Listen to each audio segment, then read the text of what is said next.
So I created a little diagram. You can print this out and look at the diagram at your leisure. I'm going to explain the diagram.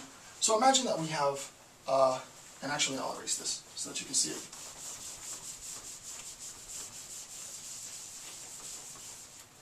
You get a new eraser. So imagine that we have a perceiver, right?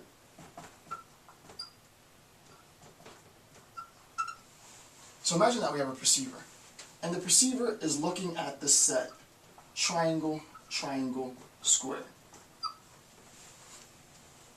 And then we want to talk about the concept triangle.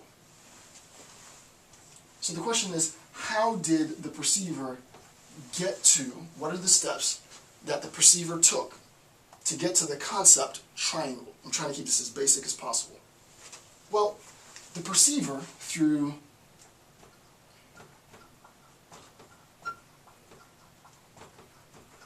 remember, first phase of concept formation, sensory. Second phase of concept formation, perceptual. Last phase of concept formation, of consciousness rather, concept, right? So first phase of consciousness, sensory. Second phase of consciousness, perceptual.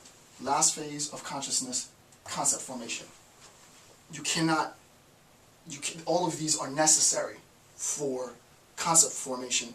The set of these three things, sensory, perceptual, and concept, is a sufficient condition for consciousness, right? So we're really talking about consciousness in this.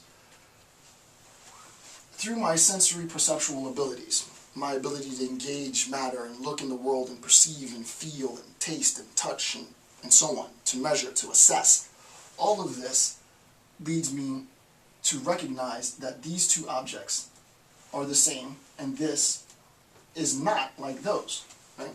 It's very simple, like maybe not a 2-year-old, maybe a 2-year-old, maybe a 3-year-old, a young child can recognize that these two are related and that this isn't. What we end up doing, right, is we have to create a system in which, first, we recognize that this is a unit, that these are the units, right? This is a unit, right? Two component parts, at least two component parts, which share a similar characteristics, have a similar structure. We'll see what that structure is in a second. From this account, what we do is we can create the concept triangle, right? And that concept would be, and I wrote this down, an enclosed, three-sided, geometrical figure with interior angles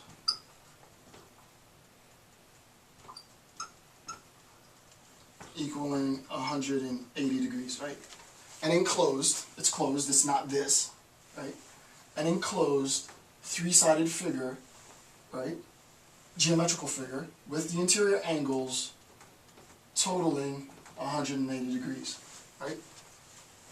This systematized descriptive account is necessary for me to establish the unit relationship, right?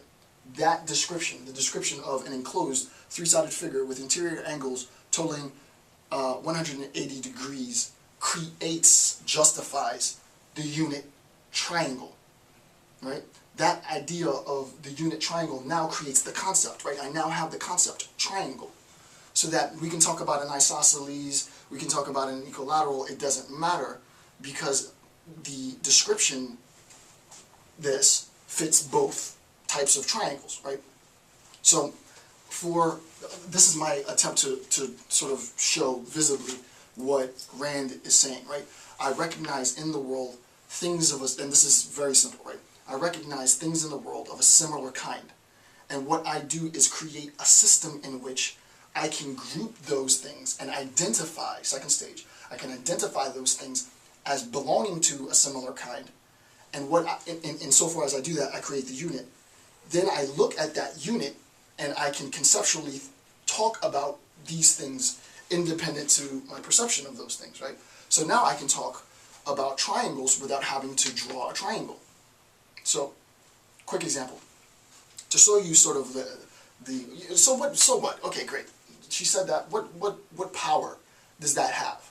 I'm going to go off on just a little brief tangent to explain how powerful this really is. Imagine that I were to tell you that I want you to conceptualize the following image, and I'm not going to draw it, not yet, but I want you to draw it. Take a pencil out and draw it, or think about this image, right? I want you to draw an image that is a circle, and inside that circle, I want you to draw a triangle. The image is a circle, and inside that circle is a triangle. Okay. The fact that you are able to draw this, right? The fact that you're able to draw this figure is proof, right? It's proof that the communication of the idea in its simplest form, right? The communication of the idea in its simplest form will get you, the viewer, to understand, epistemologically, understand what it is that I'm saying. You know what I'm saying because you were able to draw that. If you drew this, then maybe I wasn't clear enough, or there was something wrong in your assessment of what you thought I might have said. If you drew this, then you know exactly, you know epistemologically what it is that I'm saying. Imagine I was to say the same thing.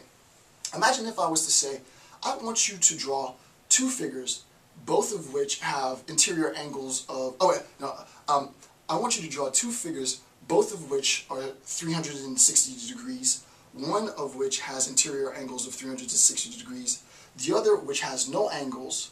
I want the one, and explain it in that sense. You wouldn't be able to draw this, right? You wouldn't be able to understand it because my description of what I wanted you to do was far too technical, right? So what you do with concept formation is you simplify it, right? You simplify it. And I've given this example a million times. The greatest simplification of a concept that I think in recent years, and it's the most mundane, is J.R. Rowling's use of the term muggle, right? I love it, right? So, and of course I'm a geek, I'm a nerd, I love science fiction, I write science fiction, so the idea muggle. What is a muggle? A muggle is an individual who does not practice magic. So instead of saying an individual who does not practice magic opens the door and enters, she says a muggle enters. It's much, much more simple. It's not an individual who does not practice magic enters, it's a muggle enters, right? It's not an enclosed three-sided geometrical figure with angles totaling 180 degrees, it's triangle. The best form of education, the best form of pedagogy, the best form of rhetoric, the best form of speech, the easiest way to communicate information and to actually get people to do what you want them to do, because I'm sure a lot of you actually drew this picture, and if you didn't draw this picture, you definitely had the idea in your mind. It was impossible that you didn't have the idea in your mind. Is effective if you make it simple. So keep it simple, stupid.